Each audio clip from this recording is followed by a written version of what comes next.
Tusto Padrani Vednoti Sutsatam Nastaprayashu Apadreshu Nityam Bhagavata Sevaya Bhagavati Utamashloke Bhaktir Bhavati Naishtaki Krishnaya Vasudevaya Devaki Nandanaya Cha Nanda Gopa Kumaraya Govindaya Namo Namaha Namo Vishupadaya Krishna Vastaya Bhutale Shrimati Bhaktivedanta Swami Tanamne Namaste Saraswati Devi Gauravani Pacharane Shri Shunyavadi Pashtatai Deshatarane Jai Shri Krishna Chaitanya Prabhu Nityananda Shri Advaita Gadar Shri Vasadi Gaur Bhaktinda Hare Krishna Krishna Krishna Hare Hare Hare Rama Rama Rama Hare Hare.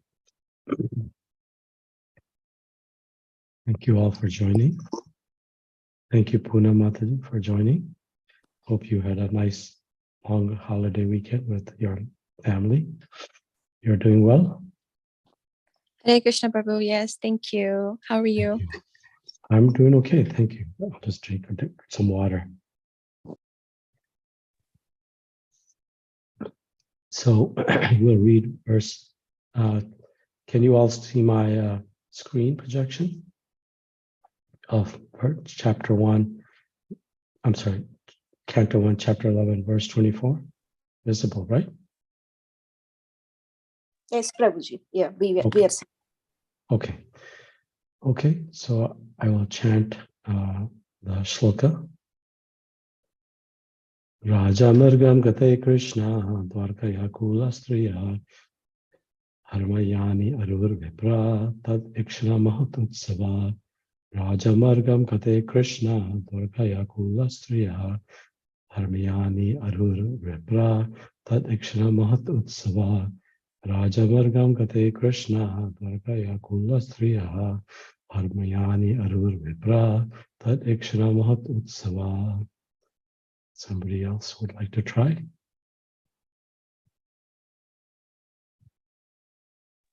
Hare Krishna, I can try, Prabhu. Sure, go ahead. Rajamargam gate Krishna avarak dvarakaya kulastriya harmyani arur vipra tad ikshana mahotsavaha. Thank you, Prabhu. Anyone else? I can try, Prabhu. Sure, go ahead. Rajamargam gate Krishne Dvarakaya Kulasriya Harmyani Arurhur Vipra Tad Ikshana Mahotsava. Thank you, Mataji. Any other brave souls that would like to try? Thank you, I can try, Prabhu. Sure. Rajamargam gate Krishne Dvarakaya Kulastriya Harmanyaruruhur Vipra Tad Ikshana Mahotsava. Thank you. Thank you very much. Okay.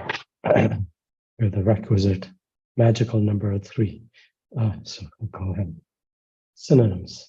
Rajamargam, the public roads. Kate, while passing over. Krishna, by Lord Krishna. Dwarkaya, of the city of Dwarka.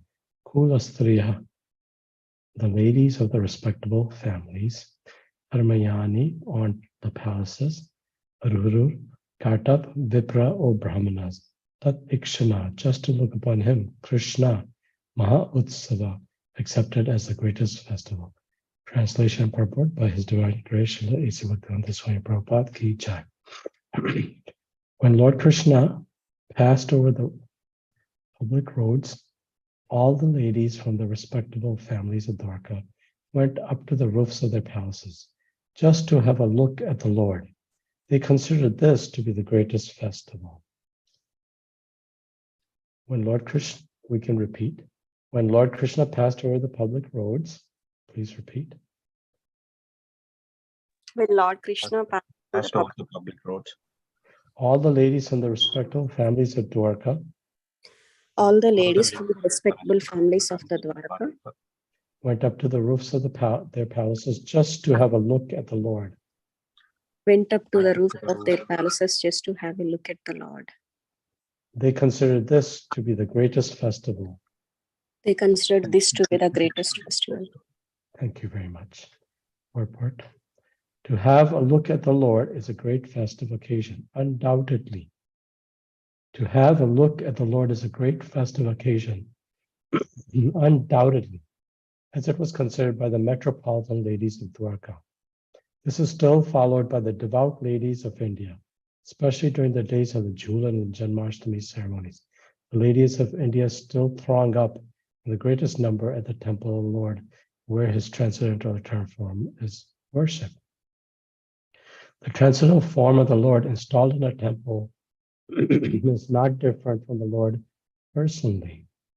Such a form of the Lord is called Archa Vigraha or Archa Incarnation, and is expanded by the Lord by his internal potency just to facilitate the devotional service of his innumerable devotees who are in the material world. The material senses cannot perceive the spiritual nature of the Lord, and therefore the Lord accepts the Archa Vigraha, which is apparently made of material elements like earth, wood, and stone, but actually there is no material contamination.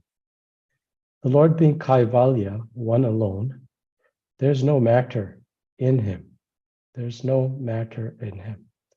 He is one without a second, and therefore the Almighty Lord can appear in any form without being contaminated by the material conception. Therefore, festivities in the temple of the Lord, as held generally, are like festivals performed during the manifestive days of the Lord of Dwarka about 5,000 years ago. Meaning, when Lord Krishna manifested himself personally in Dwarka 5,000 years ago. So, the authorized acharyas who know the science perfectly install such temples of the Lord under regulative principles just to offer facilities to the common man. But persons who are less intelligent without being conversant with the science mistake this great attempt to be idol worship and poke their nose into that which they have no access. So Srila Prabhupada is contrasting deity worship versus idol worship. Therefore, the ladies or men who observe festivals in the temples of the Lord just to have a look at the transcendental form are 1,000 times more glorious than those who are non-believers in the transcendental form of the Lord. It appears from the verse that the inhabitants of Dwarka were all owners of big palaces. This indicates the prosperity of the city. The ladies got up on the roofs just to have a look at the procession and the Lord. The ladies did not mix with the crowd on the street, and thus their respectability was perfectly observed. There was no artificial equality with the man. Female respectability is preserved more elegantly by keeping the woman separate from the man. The sexes should not mix unrestrictedly. So, coming back to the verse, Rajamargam gate Krishna dvarkaya kula striha armayani arud vipra tat ikshara mahat utsava. Translation: when the Lord passed over the public roads, all the ladies from the respective families of Dwarka went up to the roofs of their palaces just to have a look at the Lord. They considered this to be the greatest festival. Okay. We have a devotee, Corazon. Corazon, are you new to this Zoom meeting?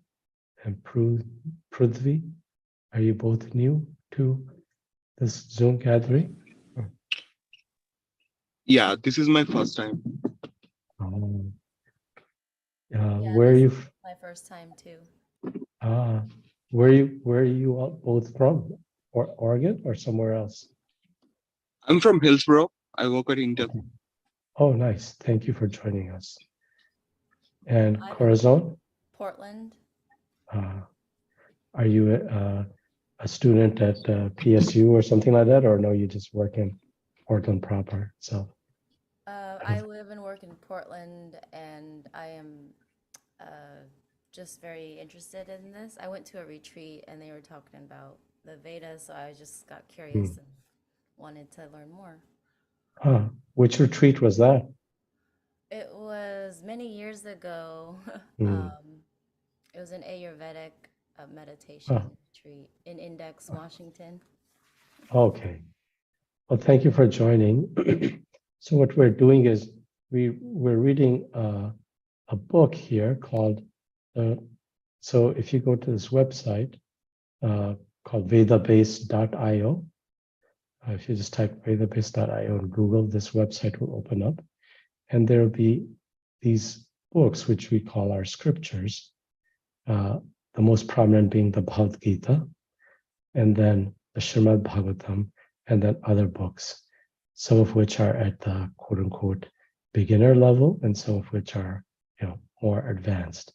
So Bhagavad Gita is considered intro, like the first book, the first kind of complete book one reads, and then after that one reads Śrimad Bhāgavatam, which consists of what are called 12 cantos, not 12 volumes, 12 cantos, 12 divisions, and each sometimes will have 1 volume or 2 volume or 3 volume or 4 volume. 10 cantos the biggest. And then concurrently or after that, one can read Sri Chaitanya Charitamrita, which is the biography by Krishnadas Kaviraj Goswami or Sri Chaitanya Mahaprabhu. So that's what we're reading right now, Corazon Mataji. So and Prithvi Prabhu. We're right now in this first volume, or first canto, called Canto 1, Creation. And we're in this chapter 11 here. Lord Krishna enters into Dwarka. So Dwarka is I guess a good way to think of it is Jerusalem and Bethlehem, places of the Lord's presence, physical presence in the days, of the past. So we're reading this verse, which describes the interaction between Bhagwan, or the Lord Krishna, and his loved ones who are in the city of Dwarka. So that's what we're reading, okay? So some prayers that we chant in order to evoke auspiciousness and also to achieve, the blessings of all the wonderful souls throughout the universe and our teachers, is this. It's found in the introduction to Bhagavad Gita as it is. Om Agyantimirandasya Janan Janashlakaya Chakshur Unmritam Yena Tasmai Shri Guruve Namaha. So that's a prayer to the spiritual master. We're applying the torch of, meaning the lamp of knowledge, to our eyes. Shalakaya means applying an ointment to our eyes. I offer my respectful obeisances unto him. So without the spiritual master or the guru, one cannot have access to that which is beyond one's own mind or intelligence or senses. And then Shri Chaitanya Manobhishtam Stapitam Yena Bhutale Swayam Rupam Kadamayam Dadati Swapadantikam, this verse. So this verse is glorifying a great personality by the name of Sri Rupa Goswami, who lived about 500 years ago in India. And he is the devotee most credited with explaining the scriptures about Lord Krishna. So when it was Sri Rupa Goswami who was established within this material world the mission to fulfill the desire of Lord Chaitanya, give me shelter under his lotus feet. Next is a prayer to all the Vaishnava gurus. This first section is prayer to the 6 Goswamis, who are the direct disciples of Sri Chaitanya Mahaprabhu. This is prayer to Sri Chaitanya Mahaprabhu, the manifestation of Radha Krishna, and his 5 associates, or all 5 associates. And this is a prayer to Shri Radha Krishna, the divine lordships. Vandeham Shri Guru Shri Yuta Padakamalam Shri Gurum Vaishnavam Shah Shri Rupam Sagrajatam Sahagana Raghunath Anvatam Tam Sajivam Sadvaitam Savadutam Parijana Sahitam Krishna Chaitanya Devam Shri Radha Krishna Padan Sahagana Lalita Shri Vishakanvitam Cha. So it's invoking the blessings of great personalities, great transcendentalists, and the Lord himself. This is a prayer to the Lord as a protector and friend of all souls. He Krishna Karuna Sindhu Dina Bandhu Jagatpati Gopisha Gopikanta Radha Kanta Namastute. Oh, my dear Lord Krishna, you are the friend of the distressed and the source of creation. You are the master of the gopis. The gopis are the village girls in Vrindavan who were the associates of Lord Chaitanya and had loving pastimes with him, and the lover of Radharani. So in our tradition, God does not descend onto the planet alone. He comes with his associates, and his most intimate associates are his wives or consorts. So Radharani is the innermost source of happiness for Lord Krishna.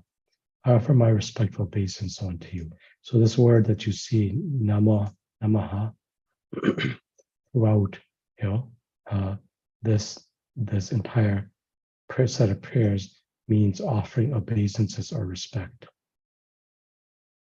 Tapta Kanchana Gaurangi Radhe Vrindavana Shri Vrishabhana Sutta Devi Pranami Hari Priye. So this is offering respect to Srimati Radharani, the heart of Krishna. Vancha Kalpa Trubhyascha Kripo Sindhubhye Vacha Patitanam Bhavebhyo Vaishnavyo Namo Namaha. So this is offering respect to the devotees of the Lord, because they hold the Lord in their heart, and they can share their loving sentiments and their faith in the Lord with us. Shri Krishna Chaitanya Prabhu Nityananda Shri Advaita Gata Shivasadi Gaur Bhaktavinda. This is glorifying and offering respect to Shri Krishna Chaitanya, who descended about 500 years ago and is the direct descent of Lord Krishna and Srimati Radharani, and who propagated the chanting of the Mahamantra, that great meditation chant for deliverance from the material world. Hare Krishna, Krishna Krishna, Hare Hare, Hare Rama, Rama Rama, Hare Hare. So these are just introductory, these are introductory prayers that invoke auspiciousness and respect for the Lord and his dear devotees were very elevated. So we're now going to go over this verse. So when Lord Krishna passed over the public roads, all the ladies from the respective families of Dwarka went up to the roofs of their palaces just to have a look at the Lord. They considered this to be the greatest festival. So in this purport, Srila Prabhupada discusses many things. He describes the act of looking on the Lord as a great festive activity for our eyes. We get to see Lord Krishna, and that's considered. Hare Krishna Ravi Prabhu, welcome. Hare Krishna Prabhuji. Hare Krishna. So this verse describes basically deity worship. So Srila Prabhupada talks about worshiping God, the Lord, in a temple or in a church is not different from worshiping Lord personally, meaning the experience that the citizens of Dwarka had in worshiping Lord Krishna is replicated in the experience that we have when we worship the deity of the Lord in the temple. And the deity is called an Archa Vigraha, or an expansion of the Supreme Lord, who is situated in the spiritual world into the material world as a means to engage us in our natural tendency to have loving service of the Lord.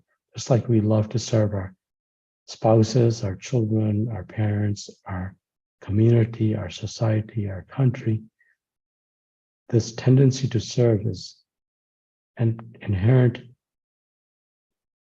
characteristic of the soul. The soul is felt to be active. The soul cannot sustain periods of complete inactivity, because by its nature, the soul is active. Just like the Lord himself, who is the source of all souls, is also active continuously. And that activity is called, for us, the souls in this material world, is called devotional service. And that propensity or the desire to perform it is present because we want to obtain happiness. And happiness is obtained most commonly by the act of receiving love from someone or offering our love to someone. And if you see in all of our material relationships, husband, wife, parents, children, mother, father, employer, employee, services or activities that give us joy have a component of a loving exchange between them. So Lord expands, although he's completely spiritual and not visible to our material eyes, he expands into a material form called the deity just to engage our desire to offer love and receive love from him. And by offering love to him, we're offering love to every living being in the world because he's present within every living being. Just like he comes in the form of deity, he also expands in the form of Paramatma, or the super soul, who permeates every living being throughout all the universes, in all societies of beings, not just human beings. So like that, we can serve the Lord and create happiness in our own selves and in others. But we cannot perceive the spiritual nature of the Lord, Srila Prabhupada says. And so, because our eyes are matter, so something material cannot visualize something spiritual, just like our